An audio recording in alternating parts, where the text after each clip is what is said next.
Salve telanautas, tudo bem com vocês? Eu sou o Heitor Teixeira, trazendo aqui mais um bate-papo entre a gente, pra gente discutir um pouquinho sobre Invasão Secreta, segundo episódio, Promessas, que tá no Disney Plus, trazendo essa série nova da Marvel pra gente poder discutir algumas coisas do universo da espionagem que envolve ficção científica de invasão alienígena. O vídeo passado eu dei uma introdução, não tinha certeza de se eu ia seguir fazendo os outros vídeos dessa série aqui, mas a galera demonstrou algum interesse, tô com vontade de fazer, acho que vai valer a pena, então eu vou tentar me aprofundar nessas coisas um pouquinho mais. Eu vou falar a respeito de tudo aqui no começo, de uma forma bastante geral, sem spoilers, quando chegar a hora eu aviso. O comentário que eu tenho para fazer é que uma série dessas é baseada em certas coisas, que meio que se você for parar para ver, vão seguir sim dentro de alguns clichês. Eu diria que esse é de certa forma um dos problemas da gente estar vivendo aí em 2023 e ter uma bagagem tão grande de histórias já contadas em todas as áreas da ficção e, para falar a verdade, em todas as áreas de todas as áreas. Porque não tem história que não tenha sido contada ainda. Existem algumas coisas que talvez a gente consiga mudar colocando um temperinho aqui, um temperinho ali. Vai ter mais carisma por causa de que quem está fazendo conseguiu colocar aquele algo especial, mas dizer que as histórias vão ser de fato novidade, isso seria ingenuidade da nossa parte. Principalmente se tratando aqui de algo que é baseado em uma ideia que já aconteceu nos quadrinhos, não é uma releitura exata, longe disso. Eles estão fazendo no MCU uma coisa que é pegar as ideias que estavam consolidadas lá atrás, para poder dar uma roupagem nova e reaproveitar essas histórias num formato novo, dentro de um cenário que está sendo estabelecido desde o primeiro Homem de Ferro.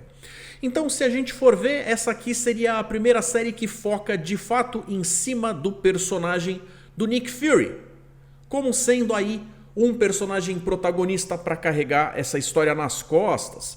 Ele teve alguma importância lá em Capitã Marvel, mas não necessariamente a gente tem exatamente o mesmo peso que ele tem aqui. Mas a gente também tem que levar em consideração que o Samuel L. Jackson é um ator que já está com seus 74 anos. A gente não vai colocar ele fazendo cenas de ação o tempo inteiro das formas que atores mais jovens fariam, apesar de nós sim esperarmos coisas desse tipo do personagem, que quando surgiu nos quadrinhos era um espião de mão cheia que misturava o 007 com o Rambo e outras tantas coisas que eu talvez não consiga colocar numa lista porque ainda envolviam super-heróis e tecnologia de níveis absurdos. Aqui eles colocam esse personagem como tendo sim muito contato com essas tecnologias fabulosas, com seres de outro mundo, já que ele conseguiu convencer inclusive um deus asgardiano a fazer parte da iniciativa dos Vingadores. O cara não é fraco, mas é de se esperar que as histórias que vão ser contadas aqui tenham um aspecto um pouco mais intelectual, tenham um jeitão de ser resolvidas muito mais na conversa e com menos ação física por parte dele do que se esperaria se esse personagem tivesse sendo utilizado com um jeitão mais próximo do como ele era nas HQs. Também tenho lá minhas teorias de que eles poderiam utilizar isso aqui como uma espécie de oportunidade para dar uma renovada no personagem, mas falo disso em outro momento. Então, algo que eu vejo como sendo muito bacana que essa série está tendo o potencial de apresentar é que ela traz uma série, como eu falei, dentro de um grande clichê, onde você não sabe quem é o seu inimigo. Pode ser qualquer um, já que os Skrulls têm a habilidade de morfar e assumir qualquer identidade, com qualquer rosto, inclusive com as memórias que essa pessoa compartilharia. Então o que acaba acontecendo ali? Você vai ter aquele tipo de história como nós já vimos em outras tantas mídias, que até que os personagens principais arranjem uma forma de expor a identidade das pessoas-chave dentro dessa organização que está tentando nos fazer mal, que está servindo como antagonista, A gente vai ter aquela história meio padrãozinha de sempre, que, como eu falei também, o que vai fazer a graça acontecer é se os escritores e os diretores de cada episódio vão conseguir colocar um tempero para diferenciar aquilo ou simplesmente fazer aquela história ser apreciável. Mas o que eu quero elogiar é que eles estão sim conseguindo usar essa ideia que já não é nova, talvez seja até meio batida, para conseguir fazer o outro lado do sci-fi, que costuma ser, quando bem utilizado, uma das coisas mais legais que eles oferecem pra gente, que é a oportunidade de usar as coisas que estão acontecendo ali como grandes metáforas para poder fazer comentários sociais sobre o nosso mundo de verdade. Aquele que a gente vivencia quando a gente desliga a telinha do streaming que a gente acabou de assistir. Então é sempre bacana quando a gente consegue usar aquilo ali como alimento para a cabeça ao melhor estilo do que Star Trek sempre fez ou sempre deveria fazer. Que é trazer para a gente coisas para pensar com a intenção de nos tornarmos pessoas melhores. Se você for parar para ver ao longo desse episódio, em diversos momentos tem essas pequenas cutucadas que alguns talvez vão dizer que ficou ali meio até escrachado demais, na cara demais para o seu gosto. Mas num mundo onde a gente está vendo esse grau de gente que prefere tampar o sol com a peneira o tempo inteiro, talvez as informações, mensagens tenham que ser mais soco na cara mesmo. Para a galera absorver um pouco dessas informações e talvez parar para pensar um pouco. Já que a gente não tem, e quando eu digo a gente, eu digo pessoas, não eu e os roteiristas, que a gente não se conhece, nunca tomamos breja junto. Mas a gente tem a intenção justamente de alcançar as pessoas que pensam diferente de nós, porque senão a gente estaria pregando para convertidos, o que não faz lá muito sentido em gastar esse esforço. A série coloca a respeito de convivência, coexistência, o lance das pessoas conseguirem lidar com as suas diferenças de uma forma pacífica e produtiva, superando alguns pequenos detalhes que podem causar grandes problemas entre seres, sejam eles das mesmas espécies ou não. Pessoas que deveriam ser aliadas e de repente têm birras que poderiam ou já deveriam ter sido superadas há muito tempo. Então nesse quesito eu acho que a série está muito de parabéns. Daqui pra frente, galera, eu vou pedir para vocês, primeiramente, que deixem o like de vocês, isso ajuda demais a continuar produzindo conteúdo aqui para o canal. Fazer o algoritmo feliz, empurrando o meu conteúdo para outras pessoas que podem sim estar interessadas no que eu tenho a dizer, já que esse canal fala sobre essas coisas que a gente tanto gosta, do mundo do sci-fi, da fantasia e da cultura pop, que tanto alegra os nossos coraçõezinhos. Eu convido vocês também a participarem então do Momento dos Telanautas. Se vocês quiserem deixar comentários a respeito deste episódio, ele pode ser lido no episódio da semana que vem aqui do canal. Então deixem o Responda 2 pontos. E se vocês tiverem comentários que sejam críticas, sugestões, elogios, teorias, devaneios, seja lá o que for, quando vocês colocam o Responda 2 pontos, vocês não só estão me dizendo que querem participar, como também permitem que eu use o texto de vocês na tela.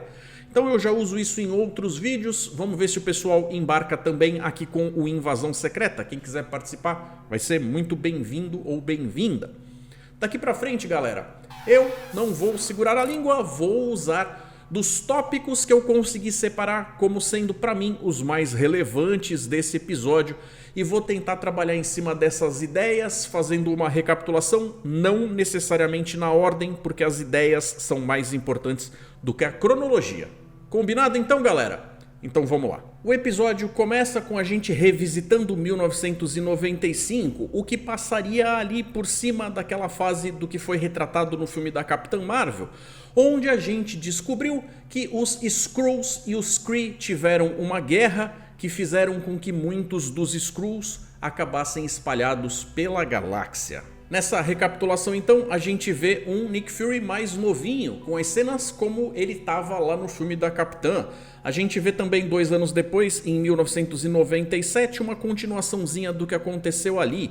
A gente sabe que apesar deles em primeira análise serem vistos como uma ameaça, esses alguns que vieram buscar refúgio aqui principalmente representados pelo Talos, acabaram conquistando a amizade e confiança do Nick Fury lá atrás, aonde de repente ainda acaba surgindo a promessa de: enquanto vocês ajudarem a manter o meu mundo seguro, eu e a Carol Danvers vamos procurar um novo pra vocês. Promessa essa que foi sim ouvida por um jovem Gravik, que foi afetado por toda a situação do que estava acontecendo na época e principalmente foi muito afetado por essas palavras. É claro que o tempo dá um salto, depois de algumas décadas a gente vê que a situação não mudou em praticamente nada para os Skrulls, até que rola o blip, o tal do estalo do Thanos, que faz metade da população do mundo acabar virando pó. O Fury é um desses que acaba sumindo no blip e acaba ficando os 5 anos que a galera leva para conseguir voltar a existir. E quando volta ainda decide passar mais alguns anos na estação espacial lá no espaço. O que não ajuda em nada porque o Talos fica sem saber como fazer com o que está em mãos ali. Um monte de gente olhando pra ele com aquela cara de: puxa vida, você meio que é nosso líder e tal, prometeram algo pra gente, não estão cumprindo, como é que a gente faz? Em dado momento do episódio, o Fury acaba até falando a respeito de: puxa vida, mas o que está acontecendo? Vocês são convidados aqui, vocês têm que ouvir a palavra do anfitrião. É justamente quando ele fala: mas o que a gente faz quando o anfitrião some por 5 anos e deixa a gente sem saber o que fazer? Nesse momento o Talos acaba contando para ele que ele mandou uma mensagem para o espaço, chamando todos os Skrulls que estavam espalhados pela galáxia, que não estavam numa determinada situação mais perto do regente oficial da espécie deles, para vir para cá, para que eles pudessem de fato ter essa nação sendo construída. Inclusive eles talvez passassem desapercebidos porque metade da população sumiu, tinha toda uma forma de fazer com que aquilo se tornasse algo mais palatável, mais escondível da população do mundo naquela época. É óbvio então que quando o Fury descobre que podem possivelmente ter milhões de Skrulls espalhados entre a gente sem que ninguém saiba, ele fica muito puto. Ele não sabe exatamente como lidar com uma situação dessas, é um baque quando ele recebe e ele vai precisar digerir essa informação aí. Então a gente teria esse conceito que está rolando por trás ali da situação da série, falando a respeito da guerra entre Skrulls e humanos.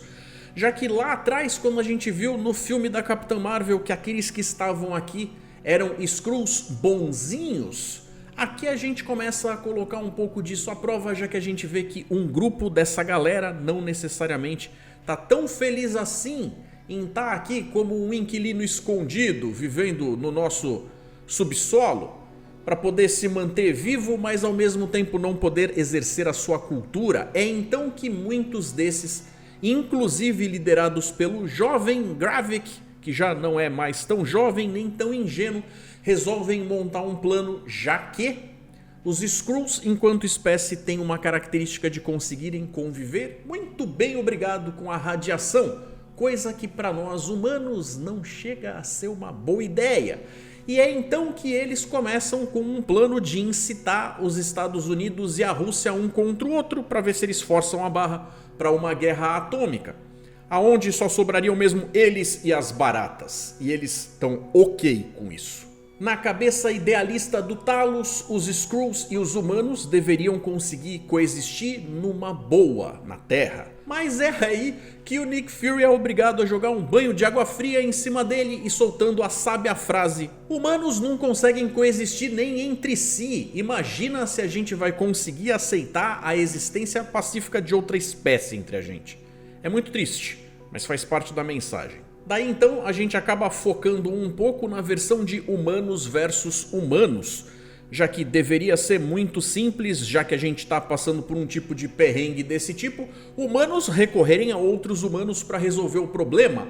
Mas não é bem assim que acontece, já que o nosso planeta tem povos tão divididos, pessoas com opiniões tão diversas, que têm jeitos de encarar as coisas de formas que são completamente não compatíveis.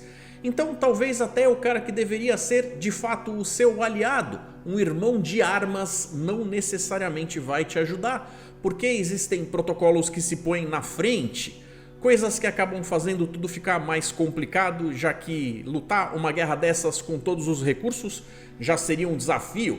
Imagina quando você tem que enfrentar inclusive os seus, aqueles a quem você está de fato tentando defender. Ainda lá no começo a gente tem o Fury conversando com a mãe da Maria Hill quando eles chegam com o caixão e o corpo dela.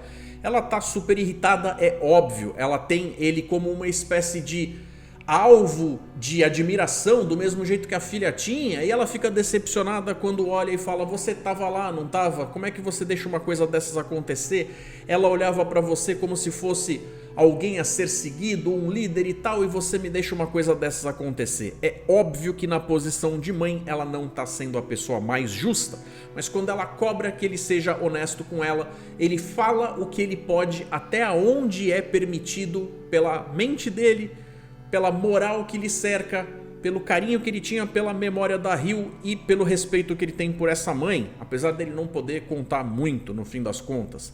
Então é um momento onde a gente acaba sedimentando essa coisa de que aquela personagem que era bacana, que a gente tinha um carinho e tudo mais, tá aí passando por um momento desses que reflete uma das baixas de toda essa guerra idiota que está acontecendo para suprir necessidades que talvez não precisassem ser reais.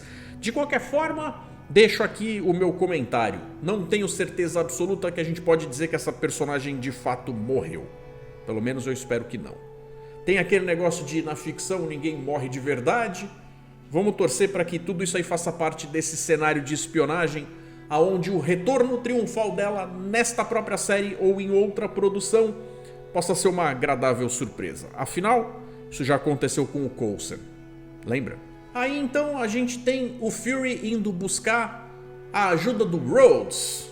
Pois é, o Rhodes, que é um cara que tem uma grande capacidade de conseguir fazer as coisas chegarem em uma situação decente ali, porque é um cara eficiente e tal, também é um tremendo de um burocrata, que tem não o rabo preso, mas a sua obrigação presa com tanto o governo dos Estados Unidos quanto com os militares. Então ele vai fazer as coisas seguindo algumas regras que às vezes não são as mais indicadas. Às vezes é o lado aonde o agente deveria olhar e falar: tá errado isso aqui, vou seguir por outro caminho que vai ser mais proveitoso.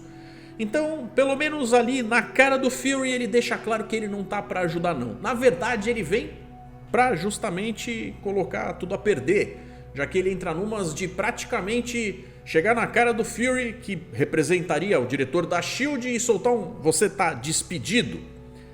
O que não faz com que a conversa seja das melhores entre eles, mas o Fury, é claro, tá preparado para esse tipo de situação, por mais que isso lhe parta o coração. Às vezes a gente tem que estar pronto para seguir fazendo o certo, mesmo que mais ninguém esteja. E aí ele solta a frase de efeito: eu sou o Nick Fury, mesmo quando eu tô fora, eu tô dentro. Até porque todo bom espião tem que estar preparado para enfrentar o mundo sozinho mesmo. Uma outra possível aliada aonde talvez o Fury vá buscar uma espécie de refúgio ali é a agente Sonya, que a gente sabe que é muito espirituosa, tem lá o jeito dela de fazer as coisas. Mesmo em situações muito complicadas, ela se mantém sendo bastante espirituosa, o que faz a gente ter algum momento de alívio cômico quase ali com aquela personagem, que é bem agradável de acompanhar. Também é outra que é bem casca grossa, e também faz parte daquele negócio de mostrar que personagens com mais idade também podem ter sua graça, colocando ela ali do lado em termos de quem é que consegue fazer as coisas acontecerem de forma, ó, chuchu beleza, do lado do Fury, cada um à sua moda. Ela vai lá fazer o interrogatório daquele Skrull que foi preso, dizendo pra todo mundo: eu sou americano, que a gente viu no episódio passado, que ia servir justamente como o tal do bode expiatório para atiçar Estados Unidos contra a Rússia e vice-versa.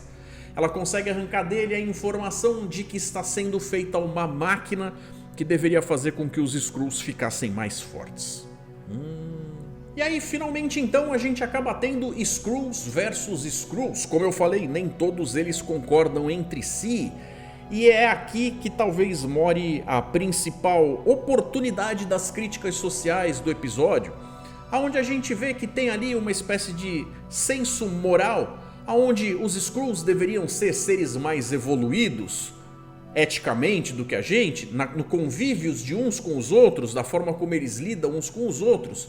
E acaba sendo citado lá que quando ele olha para os outros em volta dele, que estão tomando os lugares dos líderes mundiais, todos eles usando os corpos humanos, comendo com seus talheres, fazendo aquelas coisas, já abraçando essa vida humana, e ele fala o quanto ele acha isso curioso e tal, e o outro pega e responde para ele: eu prefiro parecer humano do que parecer um cachorro. Ao que ele responde: eu prefiro os cachorros, porque eles não mentem, não usam de subterfúgios e não destroem o meio ambiente no qual eles estão inseridos. Então só aqui a gente já vê que mesmo os tais Skrulls, que deveriam ter aquele consenso, já que eles colocam como eles sendo superiores a nós, que nós enquanto humanos, enquanto espécie, vivemos com as nossas tretas e picuinhas, parece que as coisas não são assim tão unânimes entre eles também.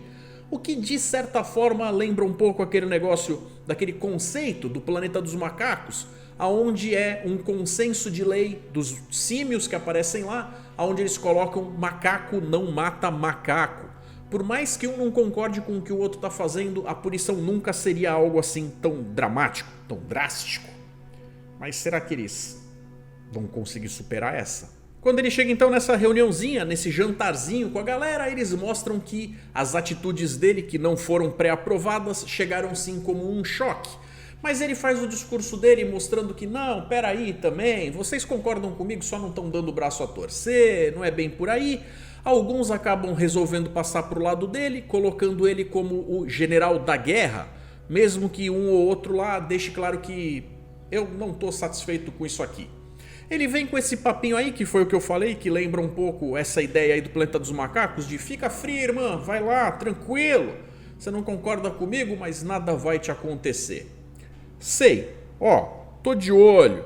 Grave, que você até consegue convencer outras pessoas, mas a mim não, meu camarada, a mim não. A gente viu no laboratório lá, que fica naquela espécie de nação Skrull, num lugar onde teve vazamento de planta nuclear, tipo uma Chernobyl da vida, que eles estão desenvolvendo num laboratório uma espécie de máquina que vai atrás de uma tal colheita de DNA. Aparentemente eles vão usar isso aqui para poder fazer a desculpa daquilo que nos quadrinhos gera e nos entrega o tal do Super Skrull, que provavelmente vai ser algo que vai acontecer com o próprio Gravik, aparentemente. Que tem umas cenas esquisitas em todos os trailers e materiais promocionais que eles lançaram ali. E quem tá dando uma olhada nisso e não tá lá 100% satisfeito, porque tá com a pulga atrás da orelha, tentando ver se de repente nem tudo é o que lhe prometeram, é a Jaya. Ela que está sim seguindo a contragosto do seu pai, o Talos, as ordens do Gravik, porque ideologicamente ela ainda confia nele, mas agora ela tá mexida, ela tá sabendo que talvez aquele não seja o caminho. Então, em termos de ideologia, é justamente essa coisa de que os Skrulls deveriam ter um outro tipo de tratamento, muito melhor entre eles, que a gente acaba vendo de fato o Gravik usando o outro Skrull como ferramenta, mas não apenas como uma ferramenta, porque fez ele fazer as coisas que lhe eram favoráveis, mais interessantes. Ele acaba de fato matando o cara na floresta. E a Jaya estava vendo. Então, quando eles matam aí esse bucha de canhão que serviu de bode expiatório lá para o que aconteceu com a conspiração, com o atentado em Moscou, a gente vê que, no fim das contas, não tem nada assim de tão diferente entre um Skrull que tá de má vontade com um ser humano que esteja de má vontade. É tudo farinha do mesmo saco. E eu falei sobre o Nick Fury ter que enfrentar o mundo sozinho? Será? Tem uma cena onde eles fazem uma espécie de mini mistério, onde ele ainda consegue lá, em uma espécie daqueles bunkers pessoais que sempre os bons filmes de espionagem mostram, que um verdadeiro espião preparado tem sempre espalhado pelo mundo um lugar com passaportes, identidades, dinheiro, armas e recursos para usar, que são escondidos inclusive dos seus próprios colegas espiões. Algo que numa situação de apuros deveria fazer com que esse cara tivesse mais condições de cuidar de si mesmo. A gente vê ele conseguir um carro e tal, e quando ele chega na casa, que a gente sabe que tem uma mulher Skrull cozinhando, a gente acaba descobrindo que só para temperar mais as coisas, essa é a esposa dele. Então, meus amigos, é isso. Foi um episódio muito bacana que seguiu esse esquema de onde contar o que acontece de longe não é tão bacana quanto ver os diálogos acontecendo, as pequenas cutucadas de um personagem no outro, as nuances, os diálogos, as formas como as coisas vão acontecendo, os suspenses, as cenas de ação. O Nick Fury mostrando que, apesar de já ser um senhorzinho, consegue sim ainda ser badass o suficiente. Se você não tá assistindo essa série, irmão, irmã, vai lá, assista, eu recomendo. É isso então, galera, acho que consegui cobrir as coisas mais importantes do episódio. Fica o meu convite para quem quiser participar do Momento dos Telanautas. Vejo vocês na semana que vem pra gente falar sobre o terceiro episódio dessa série, que eu tô bastante ansioso porque eu tô curtindo. Então, um forte abraço, galera, e até mais.